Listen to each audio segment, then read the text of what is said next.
Good morning 12th class students. मेरे प्यारे बच्चों, इलेक्ट्रोकेमिस्ट्री चैप्टर आपका चल रहा है और आज बारी है video lecture number 10। Lecture number 9 में आपको बताया गया डाइल्यूशन का मोलर कंडक्टिविटी पर स्ट्रॉन्ग और वीक इलेक्ट्रोलाइट्स की क्या इंपैक्ट होता है। और उसमें आपको बताया गया कि ग्राफिकल मेथड से जितने भी हमारे स्ट्रॉन्ग इलेक्ट्रोलाइट हैं, चाहे वो HCl है, चाहे वो सोडियम एसीटेट है, चाहे वो NaCl है, ग्राफ से स्ट्रॉन्ग इलेक्ट्रोलाइट की मोलर कंडक्टिविटी जीरो कंसंट्रेशन पर हम निकाल सकते हैं। यानी कि molar conductivity at zero concentration in सब की जितने भी स्ट्रॉन्ग इलेक्ट्रोलाइट होते हैं, ग्राफ से सबकी वैल्यू का आसानी से निकाला जा सकता है।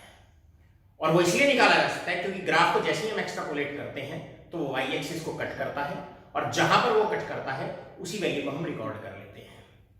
लेकिन प्रॉब्लम एराइज जो होती है वो प्रॉब्लम एराइज वीक इलेक्ट्रोलाइट के केस में होती है। ग्राफिकल मेथड से अगर हम मोलर कंडक्टिविटी एसिटिक एसिड की अगर निकालना चाहते हैं या किसी भी कार्बन वाले एसिड की अगर हम निकालना चाहते हैं, अर्थात किसी भी वीक इलेक्ट्रोलाइट की अगर हम निकालना चाहते हैं, तो ग्राफिकल मेथड से उसे निकाला नहीं जा सकता क्योंकि ग्राफ वाई एक्सिस के पैरेलल जाता है, वो कभी भी आपका वाई एक्सिस को कट नहीं करता है, तो वैल्यू को ग्राफ से रिकॉर्ड नहीं किया जा सकता। अब एक problem to this solution arise, इसका सॉल्यूशन दिया कि कैसे आप वीक इलेक्ट्रोलाइट की मोलर कंडक्टिविटी जीरो कंसंट्रेशन पर निकाल सकते हैं। आज का लेक्चर हमारा इसी बात पर आधारित है और इस प्रॉब्लम का सॉल्यूशन देने के लिए, इस प्रॉब्लम का, इस फैक्ट का सॉल्यूशन देने के लिए एक लॉ आया, लॉ दिया और लॉ दिया कोलरॉश ने, जिसे कोलरॉश लॉ के नाम से पहचाना जाता है। सबसे पहले जानने की कोशिश करते हैं कोलरॉश लॉ, राइट, इसका मतलब क्या है। कोलरॉश लॉ की डेफिनेशन है the molar conductivity of any electrolyte may be defined as the sum of its molar ionic conductivities, यानी कि of the cation and anion। एक बार मैं रिपीट करता हूं, molar conductivity of any electrolyte may be defined as the sum of molar ionic conductivity of cation and anion। और अगर किसी की स्टोइचियोमेट्री में अगर 1 नहीं है, जैसे अगर MgCl2 के लिए मैं लिखना चाहता हूं तो यहां पर molar conductivity of MgCl2 may be defined as the sum, it is the sum of molar ionic conductivity of magnesium ion and molar ionic conductivity of chloride ion multiplied by their stoichiometric coefficient। क्योंकि यहां पर 2 है तो 2 से multiply कर देते हैं। तो सबसे पहले तो ये सिंपल सी डेफिनेशन आपको क्लियर होनी चाहिए कि कोलरॉश लॉ का मतलब क्या होता है, यानी कि मोलर कंडक्टिविटी को हम sum of ionic conductivities of cation और एनायन हम लिख सकते हैं। सवाल आता है, ये आयनिक कंडक्टिविटी को रिप्रेजेंट करता है, ये मोलर कंडक्टिविटी को रिप्रेजेंट करता है। आयनिक कंडक्टिविटी का मतलब है एक आयन का टोटल कंट्रीब्यूशन कितना है मोलर कंडक्टिविटी के प्रति, यानी कि टोटल मैग्नीशियम आयन का इस इलेक्ट्रोलाइट की कंडक्टिविटी में कितना कंट्रीब्यूशन है। और यहां पर आयनिक कंडक्टिविटी ऑफ Cl नेगेटिव का मतलब है Cl नेगेटिव आयन का total molar conductivity of MgCl2 में कितना योगदान है, कितना कंट्रीब्यूशन है। थ्योरी ऑफ द लॉ क्या कहती है? थ्योरी ये कहती है Kohlrausch law of independent migration of ions. इसका मतलब क्या है? इसका मतलब यह है कि पूरी स्टेटमेंट थी लॉ की, इंडिपेंडेंट माइग्रेशन ऑफ आयंस, यानी कि प्रॉब्लम एराइज होती है जब इनफाइनाइट डाइल्यूशन हो जाता है, जब जीरो कंसंट्रेशन हो जाती है, जब पानी बहुत ज्यादा डल जाता है। तो कोलरॉश कहते हैं कि एक आयन की जो कंडक्टिविटी होती है, चाहे वो H आयन है, चाहे वो Na एसिटेट आयन या कोई भी आयन है, उसकी जो कंडक्टिविटी होती है जीरो कंसंट्रेशन पर, वो उसके काउंटर आयन पर निर्भर नहीं करती है।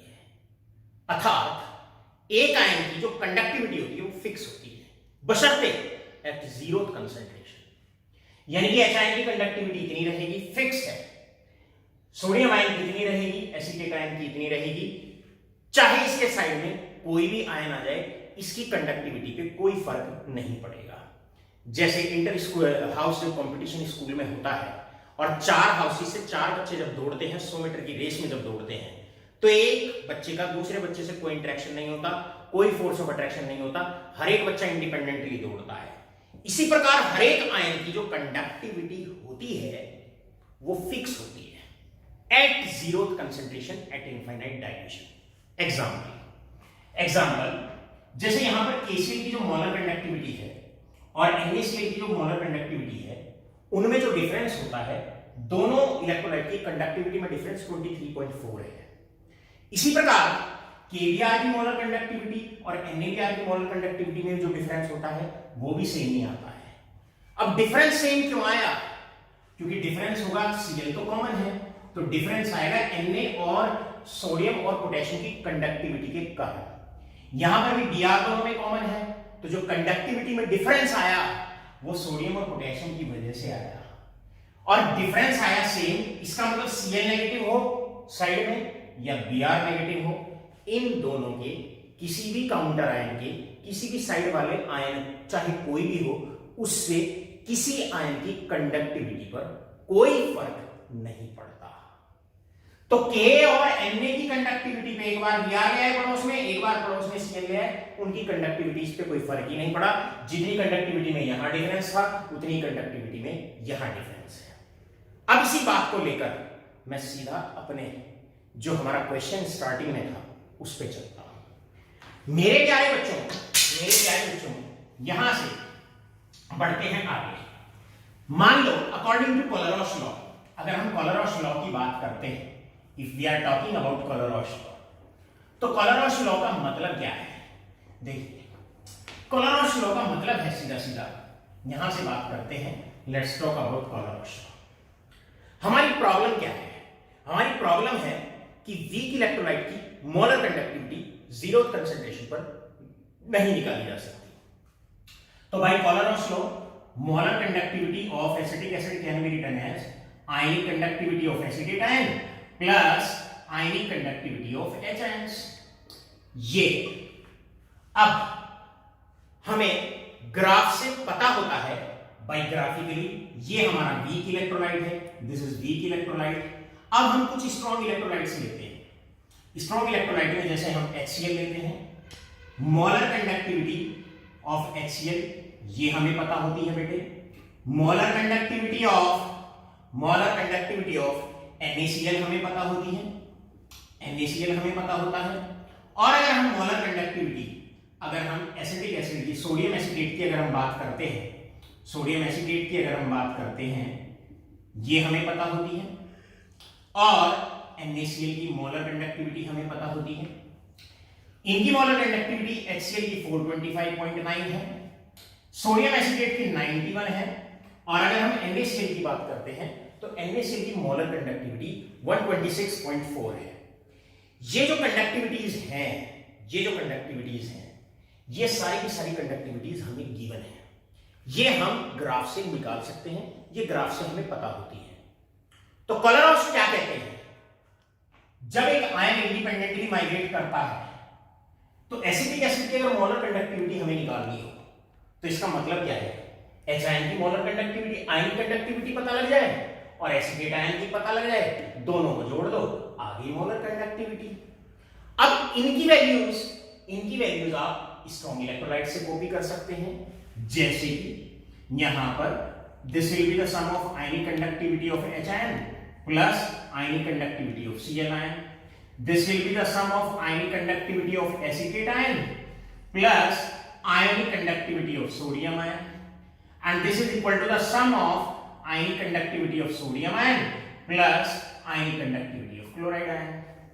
अब हमारा जो एम है वो एम है मोलर कंडक्टिविटी एसिटिक एसिड की निकालना, यानी कि हमें HIN चाहिए और हमें एसिटेट आयन चाहिए, और ये सब हमें गिवन है। यहां पर ये सब हमें गिवन है, ये 425.9 गिवन है, और अगर हम इसकी बात करते हैं ये 91.0 गिवन है, एंड दैट इज 129, ये हमें गिवन है। ये तीनों वैल्यूज हमें गिवन है। 126.4, इट इज 126.4, ये सारी वैल्यूज हमें गिवन होती है। अब सवाल आया यहां से एक, हम क्या करते हैं? हम देखिए एसिटेट आयन किस में है, एसिटेट आयन इक्वेशन नंबर 2 में है, यानी कि आप इक्वेशन 2 लेंगे, इक्वेशन 2 लेंगे, इक्वेशन 2 लेंगे आप। अब आपको दूसरा क्या, दूसरा आयन कौन सा चाहिए, एच आयन चाहिए, यानी आप इक्वेशन फर्स्ट लेंगे, इन दोनों को आप ऐड करेंगे। जैसे ही आप इन दोनों को ऐड करेंगे, अब एक्सेस में एसिटेट आयन चाहिए, एच आयन चाहिए, आपको क्या नहीं चाहिए, ना तो Na चाहिए ना आपको Cl चाहिए। क्या करते हैं, Na और Cl थर्ड इक्वेशन में है, उसको माइनस कर देते हैं, minus molar conductivity of NaCl। अब ये वैल्यूज आपको गिवन है, इसे एक्सप्लोर करते हैं। Ionic conductivity of acetate ion plus ionic conductivity of sodium ion plus ionic conductivity of H ion plus ionic conductivity of Cl ion minus ionic conductivity of sodium ion minus ionic conductivity of Cl ions. इससे ये cut हो जाएगा, Cl से Cl cut हो जाएगा, आपके पास आयनिक conductivity of acetate ion बचेगी और आयनिक कंडक्टिविटी ऑफ H आयन बचेगी।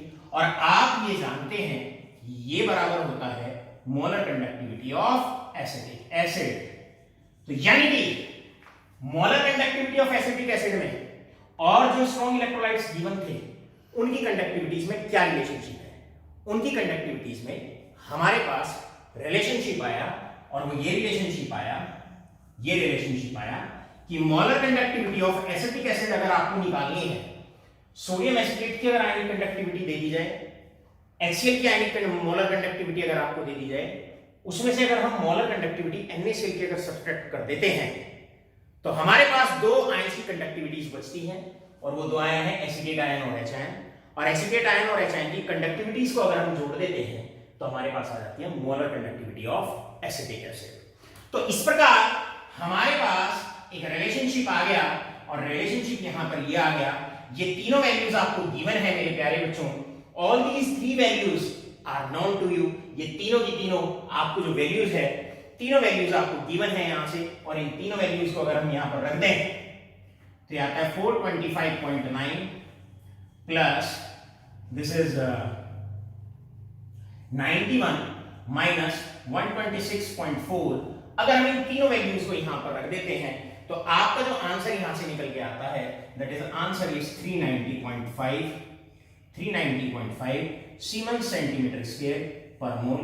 ये आंसर आपका यहां से निकल के आ जाता है।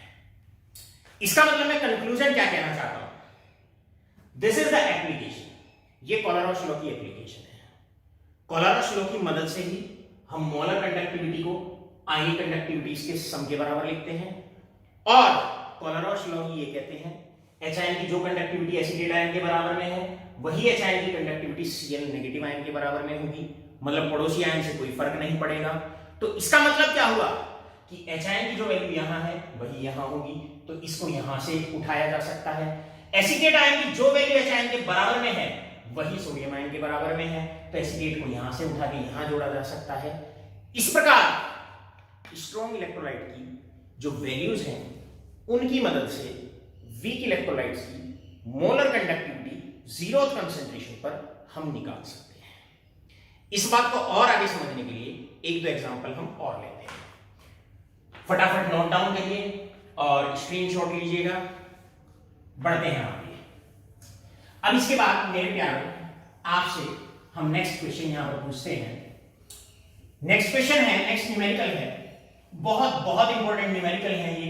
3-3 नंबर में आपके ये न्यूमेरिकल बोर्ड के लिए बहुत इंपॉर्टेंट होते हैं। जैसे आपको क्वेश्चन है molar conductivity of NH4Cl is 149.7, ये आपको गिवन है। साथ के साथ आपको गिवन है ionic conductivity for hydroxide ion and this is given as 198। साथ के साथ ionic conductivity of chloride ion आपको गिवन है एंड दिस इज 76.3। अब आपसे मेरे प्यारे यहां पर क्वेश्चन पूछा जाता है calculate molar conductivity of ammonium hydroxide. Important question है, क्या है एक बार क्वेश्चन पे फोकस करते हैं। यहां पर हमें कुछ वैल्यूज गिवन है, मोलर कंडक्टिविटी गिवन है, आयनिक कंडक्टिविटी गिवन है, और आपसे पूछा गया है what will be the molar conductivity eight 0th concentration for ammonium hydroxide. मेरे प्यारे बच्चों, सबसे पहले उस टर्म को उठाइए जिसमें अमोनियम है, अमोनियम यहां पर है, यानी कि molar conductivity of ammonium chloride. अब यहां पर देखिएगा हमें चाहिए क्या, दूसरा हमें हाइड्रोक्साइड चाहिए, ये डायरेक्टली हमें गिवन है, यानी कि हम यहां पर ऐड करेंगे आयनिक कंडक्टिविटी ऑफ हाइड्रोक्साइड आयन। अब हमें अमोनियम भी मिल गया, हाइड्रोक्साइड भी मिल गया, लेकिन एक्सेस में हमारे पास क्लोराइड आयन है, तो इसे हम सब्ट्रैक्ट कर देंगे इसमें से, minus ionic conductivity of chloride ion. जरा चेकआउट करते हैं, यहां से this can be written as ionic conductivity of ammonium ion plus ionic conductivity of chloride ion plus ionic conductivity of hydroxide ion minus ionic conductivity of chloride ion. इससे ये cut जाएगा, इन दोनों का जो सम होगा, इन दोनों का जो सम होगा किसके बराबर होगा, अमोनियम हाइड्रोक्साइड की मोलर कंडक्टिविटी के बराबर होगा बाय कोलरॉस लॉ। इसका मतलब ये तो जस्ट एक वेरिफिकेशन हो जाता है कि हमने जो ऑपरेशन यहां पर किया है वो बिल्कुल ठीक है। अब ये वैल्यूज आपको गिवन है, ये वैल्यूज आपको गिवन है, 149.7 आपको गिवन है, हाइड्रोक्साइड में 198 आपको गिवन है, और आयनिक कंडक्टिविटी क्लोराइड आयन की 76.3 आपको गिवन है। कैलकुलेट करेंगे, सीधा आंसर आ जाएगा, that is 271.4 siemens centimetre square per mole. This is the way, this is the way how you are going to sort it out. किस तरीके से आप न्यूमेरिकल बड़े इजीली आप कर सकते हैं।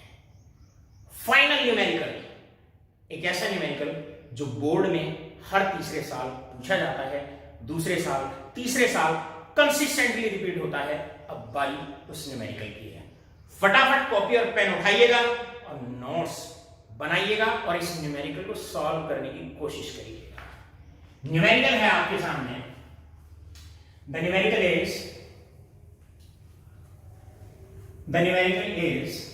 Question molar conductivity of barium hydroxide, molar conductivity of barium chloride and molar conductivity of NH4Cl। ये तीनों मोलर कंडक्टिविटीज आपको गिवन है, 457.6, 240.6 और इसके बाद 129.8। Now, your aim is to calculate molar conductivity of ammonium hydroxide. This is your aim.